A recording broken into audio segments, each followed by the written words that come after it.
안녕하세요. 부동산 계좌비 통킹입니다. 용산 소액 투자 가능할까? 1부에 이어서 2부 시작합니다. 용산이 좋다는데 비싸다고들 하는데 그래도 소액으로 입성 가능한 곳은 있을까? 같이 고민해 봅니다. 내용이 좋으면 부탁드리겠습니다. 지난 방송에서 다뤘듯이 요 서울시 가장 중심에 용산이 있고 그 다음에 3대 개발축 도심 여의도 강남 요 개발축 중심에 바로 용산이 있습니다. 이 용산이 올해부터 대규모 개발을 본격적으로 시작합니다. 용산에 개발 호재가 많지만 그 중에서도 가장 큰 것은 요 북부권 역세권 개발, 그 다음에 국제업무지구, 민족공원 요것을 보통 용산의 3대 개발축이라고 합니다. 이 선을 연결하면 가운데 경부선 라인이 있죠. 요 경부선 라인이 있고요. 주변으로 용산 남영, 서울역 역세권, 한남 뉴타운, 동부 이천동 등 입지가 아주 뛰어납니다. 그렇지만 소액으로 접근하기 어려운 지역입니다. 먼저 이 국제업무지구, 그 다음에 동부 이천동, 한남 뉴타운 이 지역들은 소액으로 접근이 지금 사실상 불가능한 그런 지역. 이 지역은 용산 지구단위 계획구역이고요. 그 다음에 여기가 한남 뉴타운이고 그 다음에 동부 이천동입니다. 좀 더 세밀하게 말씀드리자면 이 한남 뉴타운은 현재 달동네지만 재개발을 통해서 새롭게 탈바꿈할 그런 지역입니다. 하지만 이미 소액으로 워낙 위치가 좋긴 합니다만 소액으로 접근이 불가능한 지역으로 되었습니다. 평당 1억 5천 이상 가고 매물도 찾아보기 힘듭니다. 그래서 패스하고요. 그 다음에 민족공원 남쪽으로 한강변 동부 이천동입니다. 좀 아까 다뤘듯이 이 지역입니다. 동부 이천동. 그래서 이 지역은 원래 전통적으로 부자 동네였고 개발 이슈와 맞물려서 역시 소액으로 접근은 불가능한 지역입니다. 그래서 패스합니다. 물론 관심 있는 분은 다시 한번 이 지역을 갖다가 한번 살펴보시기 바랍니다. 자, 비교적입니다. 소액으로 가능한 지역. 용산에서 소액으로 가능한 지역은 후암동 특별계획구역 일대입니다. 잠깐 보시면요. 여기가 민족공원이죠. 민족공원. 요 후암동 요쪽입니다. 여기고요. 그 다음에 요 남산이죠. 요 사이에 여기가 좀 비교적 적은 금액으로 입성 가능한 지역인데 다시 한번 살펴보겠습니다. 크게는 3구역으로 나누어 동의서를 받는 등 진행하고 있는데 진행이 원활치 못해 장기적인 투자가 될 가능성이 큽니다. 하지만 무엇보다도 입지적 조건이 훌륭합니다. 민족공원 바로 북쪽에 접해 있고 그 다음에 서울역 역세권이라 민족공원 인접한 지역이 특히 이런 욕심을 낼 만한 지역으로 여겨져서 시행사들이 좀 비싸더라도 가만히 놔두지 않을 지역으로 보여집니다. 투자 가치가 충분히 이쪽은 있어 보입니다. 매물도 적지만 최소 투자 금액이 4억 이상은 있어야 그런 가능한 곳입니다. 제가 다시 한번 말씀드리면 요 후암동 일대 구역 중에서도요 요 민족공원과 접한 구역 한 요 정도 여기가 좀 비싸더라도 저항이 있더라도 시행사들에서 요 사들여서 분양을 할 만한 그런 가치가 충분히 있다고 여겨집니다. 그래서 저는 개인적으로 요 지역 정도만 추천하겠습니다. 그리고요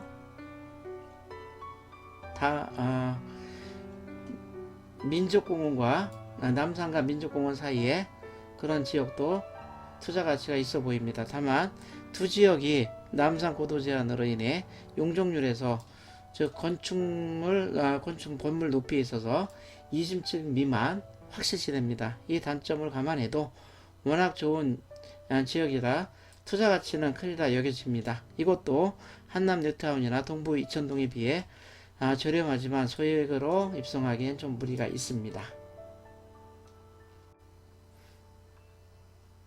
용산에서 진정으로 소액으로 가능한 지역은 서계동, 청파동, 원효로입니다. 이 지역은 2, 3억대 투자가 가능한 곳도 있고요. 그 다음에 근생은 1억대, 근생이라고 하면은 근린생활시설입니다. 1억대 물건도 간혹 가능한 물건이 나타나기도 합니다. 이 금액에 용산 투자가 가능하다면 예상은 했겠지만 이미 개발 계획이 발표되었거나 임박한 지역은 아닙니다. 다만 용산이란 큰 그림을 보고 향후 가치를 보고 판단하는 겁니다. 일부에서 큰 그림을 설명했으니 용산 지역 큰 그림은 일부에서 보시고 이런 판단의 근거를 찾으셨으면 좋겠습니다. 지도를 보면서 설명드리겠습니다. 이 서울역이 있고요. 여기 서울역 북부 역세권 개발 추진하는 곳이고, 그 다음에 서계동이 바로 여기 붙어 있습니다. 그 다음에 청파동 1, 2가,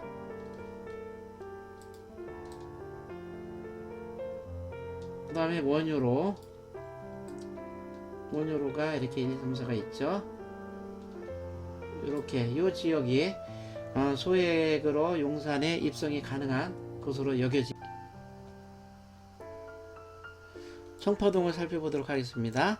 남영역 숙대 입구역을 두고 있어 가지고 직장인들 주택 수요가 뒷받침해 줍니다. 뿐만 아니라 숙대를 두고 있어서 학생들 수요까지 있고 향후 캠핑 부지 등 업무 시설까지 들어서면 부동산 가치가 크게 상승하리라고 예상됩니다. 하지만 이 지역은 이미 재개발된 곳, 될 곳, 가능성이 있는 지역 등 혼재되어 있습니다. 매수 계획이 있으신 분은 열심히 공부하셔가지고 이 지역 특성을 파악하시든지 아니면 믿을만한 전문가와 꼭 상담하시는 것이 좋습니다. 제가 2, 3억대에 투자 가능하다 이렇게 말씀드리면 뭐 집이 주택이 뭐 2, 3억짜리다 이렇게 오해하시는 분들이 계신데 아닙니다. 매매가는 보통 뭐 예를 들면 이렇게 4억 3천이다 하면은 전세가가 있죠. 그럼 1억 3천이 되겠죠. 그럼 빼면 실투자금이 3억 정도 된다는 소리입니다. 이건 실제 나와 있는 물건을 제가 예를 들은 것입니다. 지금 실제 보면 정말 적게 저렴하게 나오는 물건은 2억에서 3억대 가능한 것이 있습니다. 간혹 1억대도 있는데 이것은 보통 근생입니다. 근린생활시설. 이곳은 또 근린생활시설이 싸다는데 그러면 근린생활시설은 어떤 것인가? 이것도 역시 전문가와 상담하시기 바랍니다. 여기서 다루기에는 너무나 많고 오해의 소지도 있기 때문에 저는 여기서 이만 근생은 생략하도록 하겠습니다. 다음은 원효로입니다.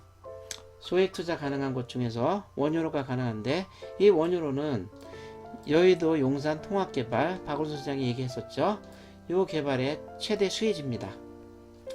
여의도와 용산국제업무단지 요 배후지역입니다. 서울역 역세권 개발 확장 대규모 상업 업무단지의 배후주거지고요. 그 다음에 여의도 한강변 개발 사업의 후광지역입니다.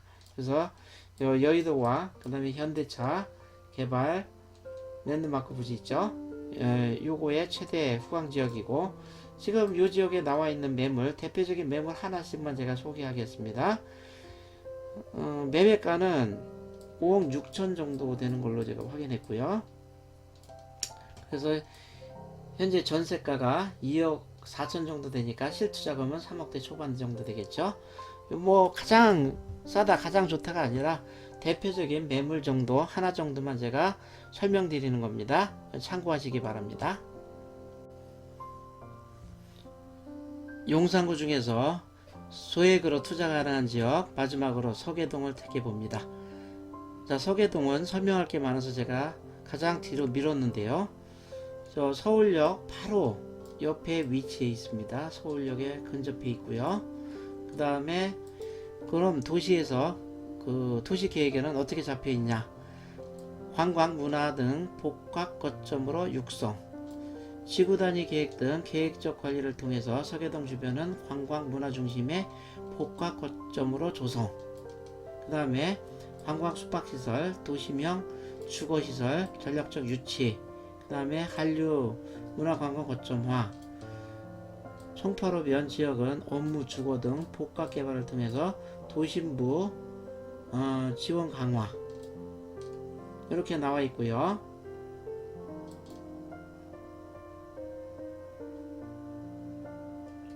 저층, 노후, 1, 2인 가구 등 주거지 특성을 고려한 체계적인 주거 환경 개선. 자, 주거 환경 개선. 그 다음에 맞춤형 주거 재생. 그 다음에 주거 환경 정비. 1, 2인 가구를 위한 주거 공간 확보. 이런 식으로 이 소계동, 청파동 틀이 짜여져 있습니다. 서울시 기본 계획에는요.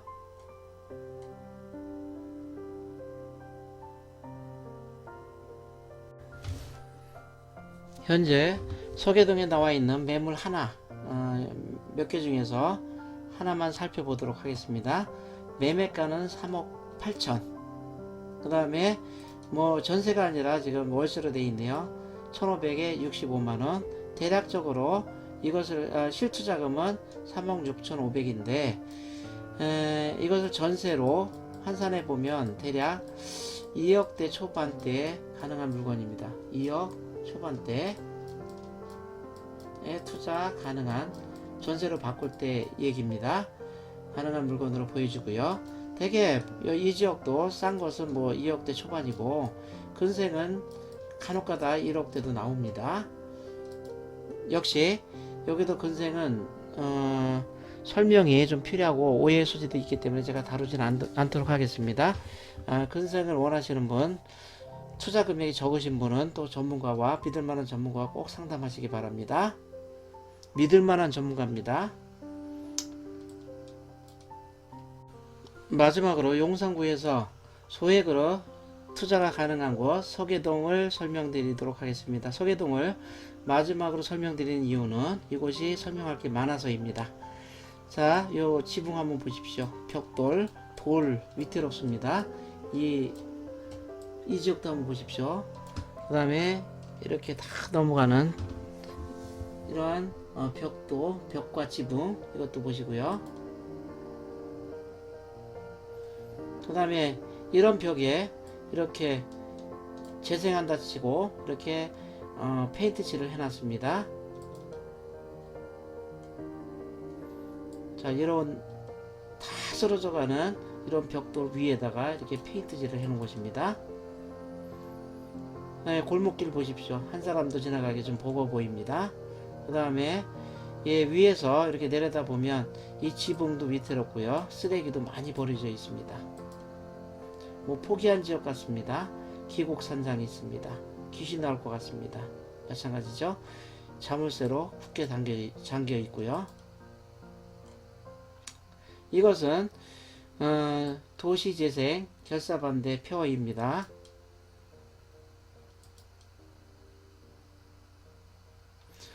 초역세권 서울역을 지칭하는 거겠죠. 소계동의 도심재생이 웬 말이냐. 소계동 일대 소유자들이 주장한 내용입니다.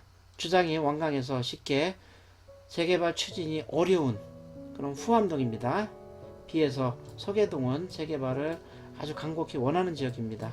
다 쓰러져 가고 차도 진입하기 어렵고 심지어 한 사람이 걷기에도 좁은 지역, 그런 계획적이고 체계적으로 개발시키며 이익을 극대화시키는 일반적인 지구단위 계획입니다.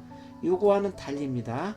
이곳은 도덕도덕 붙은 주택에 몇몇 소유자들이 힘을 합쳐 뜻을 모으면 정부가 도와줄게 유인책을 쓰는 도시재생을 바탕으로 한 지구단위 계획구역입니다. 주민들이 호응도 안하고, 그러니까 주민들이 비웃음을 치겠죠. 속에서 한 사람도 다니기 어려운 골목, 벽에 금이 거미줄처럼 거져 있고 지붕에서는 부서진 개화와 언제라도 내리실 듯 노려보는 벽돌과 돌, 불안하고 무서운 발걸음을 옮기기도 힘겨운 이곳에 군흥지 옹벽 밑엔 엄청난 불법 쓰레기에 여름에는 냄새가 덤입니다. 이곳 10m 이상 그 아래에서는 외국인들이 분주히 게스트하우스 에서 캐리어를 끌고 오가는 곳입니다. 벽에 색칠하고 새서 재생한다고 하니 이게 어울릴까요? 썩은 호박에 송한 호박도 아니고 썩은 호박에 줄근다고 수박 대랴. 만약 집이 무너지거나 화재가 발생해 차도 진입하지 못해 피해가 커진다면 그 책임은 누가 질 것인가? 당근 서로 책임을 미루겠죠. 서울시 주택보급률 98%, 적정선은 104% 정도 됩니다. 물론 뭐 전문가들이 얘기한 거겠죠. 턱없이 부족한 주택수, 게다가 재건축 초과 이익 환수제, 분양가 상한제 등 재건축이 꽉 막힌 상황입니다. 서울의 심장부가 너덜너덜 보기 흉한 모습. 10년 이상 전쯤에요. 개발 기대감으로 평당 9천 이상도 갔던 곳입니다. 자, 오랫동안 참다 지친 사람들이 간혹 내놓은 실망 매물, 아니면 금전적으로 쪼들리는 이런 사람들이 내놓는 매물이겠죠. 금년부터 화산처럼 터져 불꽃을 터뜨리며 시작할 주변 지역의 대규모 개발, 이 순차적으로 이 개발이 시작됩니다. 사람 심리가 한 곳을 새롭게 고치면 또 비교되어서 나머지도 고치고 싶은 게 심리입니다. 저는 투자를 붙이고 싶진 않습니다. 자연을 망치는 거, 문화를 망치는 거, 이런 개발은 원치 않습니다. 하지만 용산, 특히 서계동 이런 미개발은 개발하지 않는다는 것은 이쪽을 개발하지 않고 그냥 놔둔다는 거, 아니면 재생한다는 거, 이것은 예쁜 얼굴에 징그러운, 예쁜 얼굴이라는 것은 주변 지역이 다 바뀐다는 의미입니다. 징그러운 피부염이 되지 않을까 우려스럽습니다. 주변이 개발되면 그 흉부는 더 크게 두드러져 보일 것입니다. 제 생각이고 판단은 여러분들의 몫이겠죠. 아무튼 이 주변 지역이 어마어마하게 아주 엄청나게 개발이 될 겁니다. 그렇지만 이 지역 서계동과 청파동, 원효로 이 지역은 아주 흉물스럽게 남아 있겠죠. 만약에 개발을 안 시킨다면요. 그래서 제 생각에는 틀림없이 개발이 된다, 이런 쪽으로 생각하고 있고, 그렇지만 서울시 계획에는 그렇게 잡혀 있진 않습니다. 판단은 여러분들의 몫이고요. 저는 나름대로 제 나름대로 판단한 것이니 제 말을 맹신한다기보다는 믿어달라고 제가 하기도 그렇고요. 열심히 공부하셔 가지고 어떤 것이 옳을까 한번 판단해 보시기 바랍니다. 저는 다시 한번 말씀드리자면 제가 전문적인 유튜버는 아닙니다. 그냥 제가 보고 듣고 느끼는 거 그냥 사실을 전달하고, 그 다음에 좋은 매물이 있으면 가끔 소개하는 그런, 그냥 현업에서 일하는, 경매도 하고 그 다음에 개발도 하는 그냥 일하는 사람입니다. 그렇지만 가끔 제가 시간 내서 시간이 될 때 이렇게 필요한 정보를 올리고 있습니다. 오늘도 좋은 그런 정보가 됐으면 합니다만 제 욕심일지도 모르겠습니다. 워낙 제가 말주변도 없고 말도 느리고 그 다음에 영상도 전문 블로거들 못 따라가기 때문입니다. 하지만 내용은 충실하려 노력했으니 내용을 보고 판단해 주시면 고맙겠습니다. 이상은 부동산 길잡이 동킹이었습니다.